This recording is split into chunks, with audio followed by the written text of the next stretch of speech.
Previously on Development That Pays. I joined a new team. It was a team that did Agile. Then there was a reorganization. The team split into two. One team stuck with Scrum.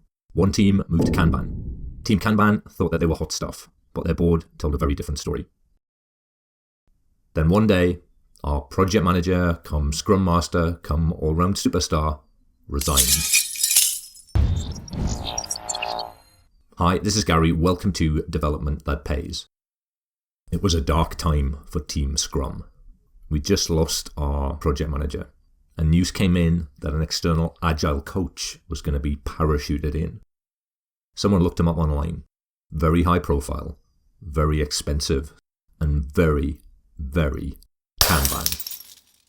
As I said back in part 1, people who do Agile often have very strongly held views about how things should be done. And our ongoing grudge match with Team Kanban had only served to entrench our view that Scrum was the only way to do things and Kanban was a complete waste of time. So we were ready for this superstar coach. We expected him to be pushy and directive, and we fully intended to push back hard. As it turned out, our new coach, let's call him the Agile One, was neither pushy nor directive. At our very first meeting, he said that he had a new Agile board that he'd like us to try, but only if we wanted to. He proceeded to unroll a sheet of A2 paper that he brought with him. The key to it, he explained, is that each column is just wide enough for a single post-it note and high enough for just 5. He told us that this was important. By limiting the number of cards in each column, we make sure that things get across the board as quickly as possible. A couple of the team members couldn't resist saying that they thought there was no chance that a post-it note would stick to a bit of paper long enough, and that it was probably going to be necessary to bring some blue tack into play. I smiled to myself. If our resistance was going to centre around the relative adhesive properties of post-its and blue tack, then the Agile One had probably already won the battle. The paperboard, together with our winning combination of post-its and blue tack, taught us to keep our work in progress under control. We had learned our first lesson. At the time of his arrival, a number of cards on our board were blocked. The Agile One asked about one of them.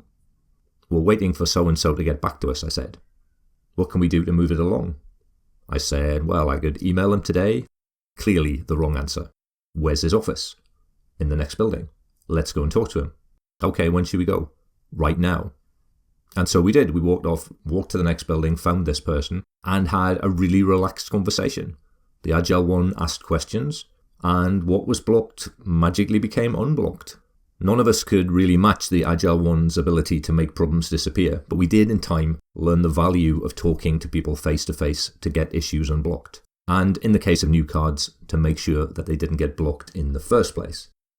That then was our second lesson. One morning, the Agile One brought a guest to stand up.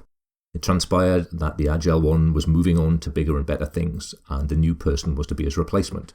If the Agile One was a little bit Obi-Wan Kenobi, the new guy was more Yoda, a little bit annoying, and very into basic training. It wasn't long before we received our first edict.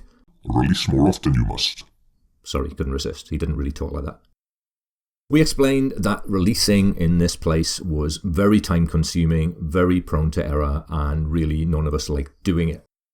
He let us know that it was his belief that if you weren't very good at something, then doing it more often was likely to be helpful. It was the last thing we wanted to hear, but the first thing that we needed to learn. A couple of short months later, we were releasing more often than any other team in the company, and doing so with the lowest failure rate of any team in the company. We had learned our third lesson well. The Agile team that I joined in 2012 was the best performing software development team I'd ever worked in. On a scale of 1 to 10, I'd give it a 7 for performance. On the same scale, other teams I'd worked with would score a 5 at the most. When Team Scrum split into 2 and Team Kanban was born, the members of Team Kanban thought they'd really made a breakthrough. True, they were releasing more often, but their work in progress was out of control. In terms of performance, they score maybe a 6, and I think that's being generous. Thanks to Obi-Wan and Yoda, Team Scrum went from high-performing Scrum team to very high-performing Kanban team. We were performing at level 8 within a month and at level 9 within 3. I've yet to experience a 10.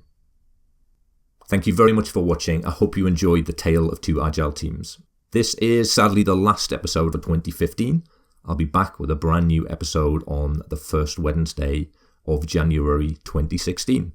May I take this opportunity to wish you and yours a very happy Christmas.